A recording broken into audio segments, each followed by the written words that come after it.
Nah, kalau orang Jawa membanggakan kebesaran kerajaan Majapahit, maka orang Melayu juga punya kerajaan besar yang bernama Kerajaan Sriwijaya.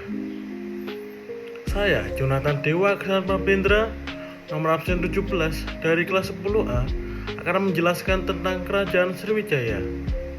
Mari simak penjelasannya.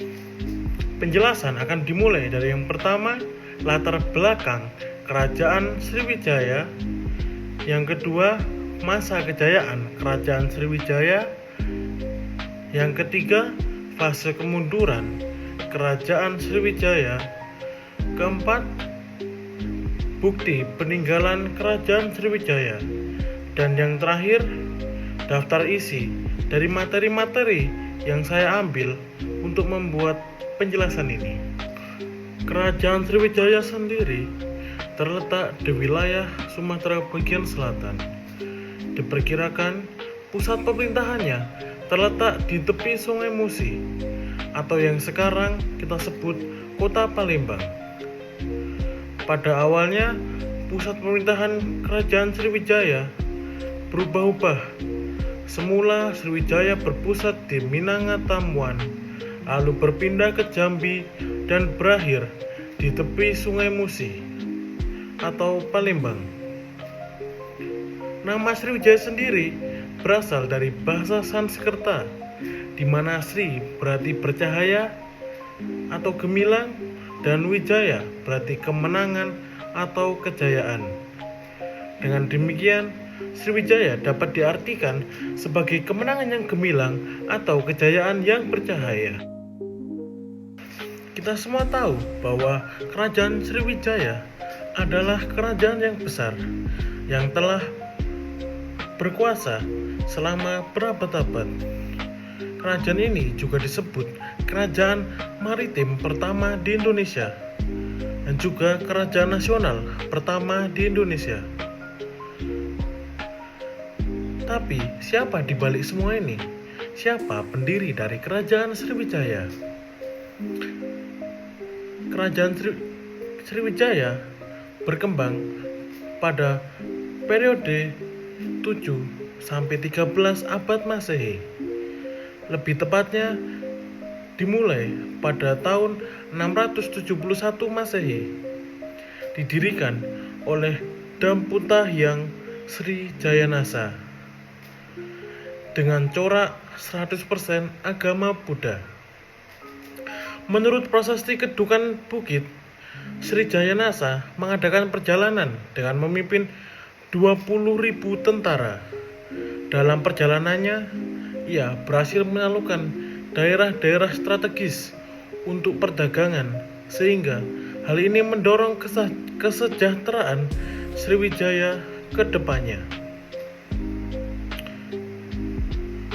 Dari tepian Sungai Musi, pengaruh Kerajaan Sriwijaya terus meluas, mencakup Selat Malaka, Selat Sunda, Selat Bangka, Laut Jawa bagian barat, Bangka, Jambi Hulu, Semenanjung Malaya, hingga ke Tanah Genting Kerak. Ekspansi ini dilakukan melalui serangkaian ekspedisi dan penaklukan strategis seperti yang tercatat dalam prasasti Kedukan Bukit dan prasasti Karangbrahi.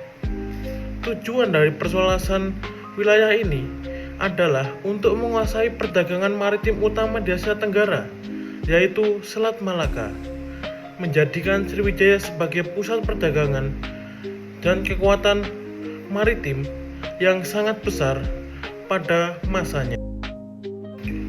Ada dua sumber sejarah yang akan kita bahas saat ini, yaitu sumber sejarah berupa berita dan berupa prasasti. Berita sebagai sumber sejarah akan bersifat valid jika berita tersebut ditulis bersamaan dengan tahun kerajaan tersebut berkembang. Yang pertama ada berita dari Arab.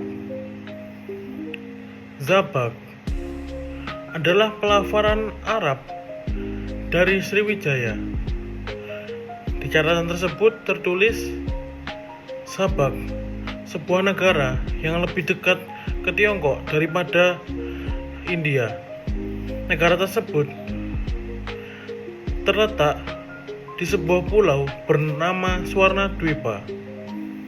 Sriwijaya berada di Sumatera, yang berarti nama masa lalu dari Sumatera adalah Swarna Dwipa. Swarna Dwipa sendiri berarti pulau emas, Swarna emas, dan Dwipa pulau. Jadi masa lalu Sumatera bernama Pulau Emas. Yang kedua ada berita dari Cina. Seorang biksu Buddha bernama Ising datang ke Sriwijaya untuk belajar atau berkuliah di Sriwijaya selama 6 bulan. Dalam catatannya, Ising mengatakan bahwa ada 1000 biksu Buddha yang belajar agama Buddha di Sriwijaya. Bahkan, Ising juga menyarankan kepada para biksu Cina agar belajar terlebih dahulu di Sriwijaya sebelum melanjutkan pendidikan di India. Salah satu guru yang terkenal adalah Dharma Kirti. Berdasarkan catatannya dapat diketahui bahwa rakyat kerajaan Sriwijaya sudah berpendidikan tinggi sejak dulu. Sriwijaya dapat dikatakan sebagai pusat ilmu pengetahuan agama, dan diketahui Sriwijaya juga memiliki universitas pertama di Indonesia dan terbesar se-Asia Tenggara. Yang ketiga ada berita dari India.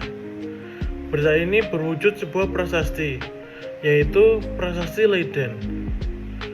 Leiden berasal dari sebuah kota di Belanda.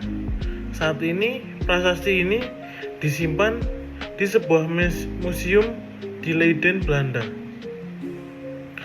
Prasasti ini awalnya ditemukan di India, ditulis pada lempengan tembaga menggunakan bahasa Sanskerta dan bahasa Tamil. Prasasti ini berisi tentang hubungan politik kerajaan Sriwijaya dan kerajaan Kola atau kerajaan yang berasal dari India. Berisi Rajendra Kola atau Raja Kola yang memerintah pembangunan kuil di wilayah Sriwijaya. Prasasti ini berisi tentang hubungan-hubungan politik kerajaan Sriwijaya. Selanjutnya ada sumber sejarah berupa prasasti. Yang pertama ada prasasti Kedukan Bukit. Ditemukan di tepi Sungai Tatang, dekat Palembang. Prasasti ini bertarik pada 683 Masehi. Isinya menceritakan perjalanan suci Dapunta Hyang Srijayanasa yang membawa keberuntungan bagi Sriwijaya. Selanjutnya ada prasasti Telogo Batu. Ditemukan di daerah Telaga Batu, Palembang. Prasasti ini berisi kutukan terhadap siapa saja yang berbuat jahat atau memberontak terhadap kekuasaan Sriwijaya. Selanjutnya ada prasasti Talang Tuo. Ditemukan di Talang Tuo dekat Palembang. Prasasti ini bertarik tahun 684 Masehi. Isinya mengenai pendirian Taman Sri Setra oleh Dapunta Hyang untuk kemakmuran rakyat. Selanjutnya ada prasasti Karang Brahi. Ditemukan di Jambi. Prasasti ini bertarik tahun 686 Masehi. Isinya menandakan ekspansi kekuatan Sriwijaya ke wilayah Jambi. Selanjutnya ada prasasti Ligor. Ditemukan di Nakhon Sitamarat di Thailand Selatan. Prasasti ini menunjukkan pengaruh Sriwijaya hingga ke Semenanjung Malaya. Selanjutnya ada prasasti Kota Kapur ditemukan di Pulau Bangka. Prasasti ini bertarik tahun 686 Masehi. Isinya mengenai permohonan kepada dewa untuk menghukum siapa saja yang tidak tunduk pada Sriwijaya. Yang terakhir ada Candi Muara Takus, terletak di Riau. Candi ini merupakan salah satu peninggalan arsitektur Buddhis yang menunjukkan pengaruh Sriwijaya di wilayah Sumatera.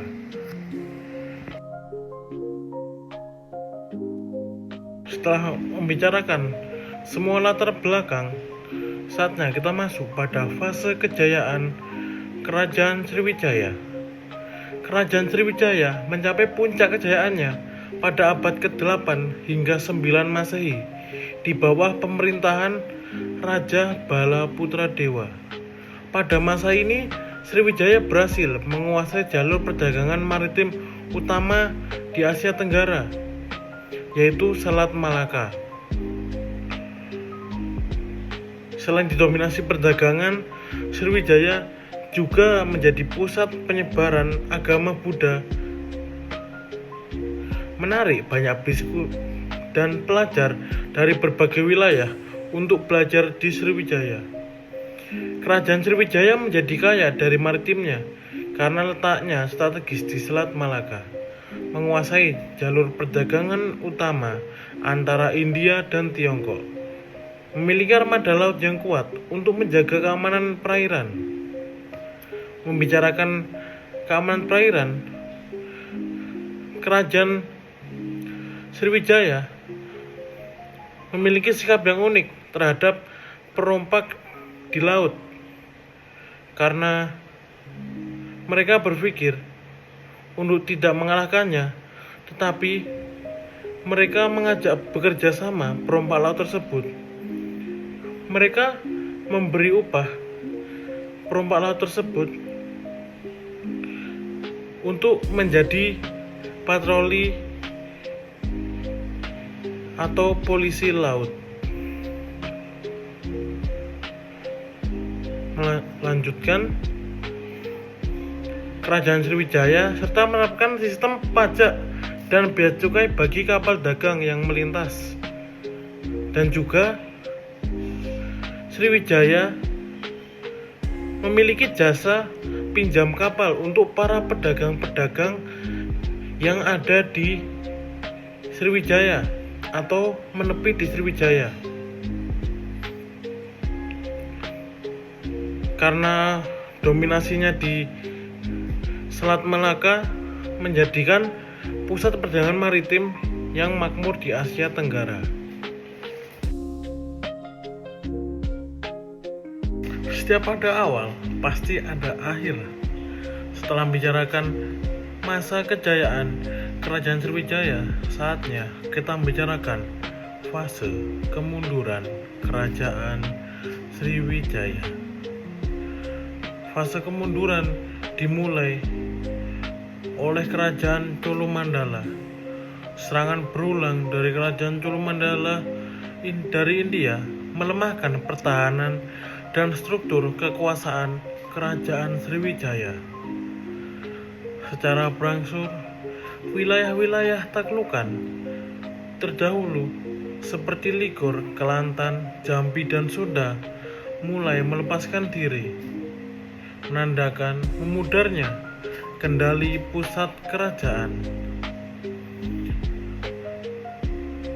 Ditambah juga tekanan geopolitik dari kerajaan-kerajaan baru, terutama perkembangan kerajaan di Thailand yang mengembangkan pengaruhnya ke semenanjung Malaya, semakin mempersempit ruang gerak bagi Sriwijaya. Munculnya Kerajaan Singosari dan hubungannya dengan Kerajaan Melayu di Jambi turut mempercepat proses kemunduran Kerajaan Sriwijaya. Dan juga faktor alam membuat Sriwijaya juga mengalami kemunduran. Pendangkalan Sungai Musi mengakibatkan terganggunya jalur perdagangan. Kapal-kapal besar susah lewat karena Sungai Musi semakin dangkal. Jalur maritim yang selama ini menjadi urat nadi perekonomian kerajaan telah berkurang. Bandar-bandar penting atau pedagang-pedagang yang sering menggunakan pelabuhan-pelabuhan di Kerajaan Sriwijaya kehilangan daya tariknya, dan secara perlahan ekonomi Kerajaan Sriwijaya pun runtuh. Bahasan yang terakhir adalah peninggalan-peninggalan Kerajaan Sriwijaya. Yang pertama ada Prasasti Kedungan Bukit. Prasasti ini berbentuk batu kecil dengan ukuran 45 kali 80 cm. Ditulis dalam aksara Pallawa menggunakan bahasa Melayu kuno. Menceritakan perjalanan Dapuntahyang yang berangkat dari Minangkabau dengan perahu yang dianggap sebagai ekspedisi penting dalam sejarah Sriwijaya. Yang kedua ada Prasasti Telaga Batu. Prasasti ini memiliki bentuk batu lempeng yang mendekati segi 5 dengan bagian atas melengkung. Berisi kutukan terhadap siapa saja yang berbuat jahat atau memberontak terhadap kekuasaan Sriwijaya. Menunjukkan upaya kerajaan dalam menjaga loyalitas dan ketertiban masyarakatnya. Yang ketiga ada Prasasti Talang Tuo, menyebutkan tentang pembangunan sebuah taman bernama Sri Kshetra atas perintah Dapuntahyang Sri Jayanasa yang ditujukan untuk kemakmuran semua makhluk. Prasasti ini ditulis dalam aksara Pallawa dan bahasa Melayu kuno, mencerminkan pengaruh budaya India pada masa itu. Yang keempat ada Prasasti Karangberahi. Prasasti ini ditemukan di Desa Karangberahi, Merangin, Jambi. Berisi kutukan terhadap orang-orang yang bersikap jahat atau tidak setia kepada Raja Sriwijaya, menunjukkan upaya kerajaan dalam menegakkan hukum dan ketertiban. Yang kelima ada Prasasti Ligor, ditemukan di Nakhon Marat, Thailand Selatan, menunjukkan luasnya pengaruh Sriwijaya hingga ke Semenanjung Malaya. Berisi Raja Sriwijaya sebagai raja dari semua raja di seluruh dunia dan pendiri Trisamaya Caitya Bagika Raja, mencerminkan kebebasan dan dominasi Sriwijaya pada masa itu. Yang keenam ada Prasasti Kota Kapur, berisi permohonan kepada dewa untuk menghukum siapa saja yang tidak tunduk kepada Sriwijaya, menunjukkan upaya ekspansi dan penaklukan kerajaan ke wilayah lain. Prasasti ini ditulis dalam aksara Pallawa dan bahasa Melayu kuno, konsisten dengan prasasti-prasasti Sriwijaya lainnya.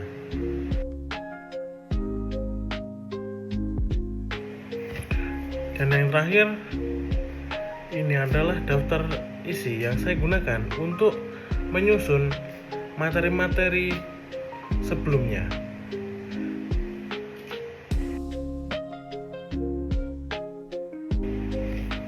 Nah, segitu penjelasan untuk Kerajaan Sriwijaya. Sebenarnya seru kan sejarah itu? Tergantung bagaimana kita memandangnya. Terima kasih telah menonton.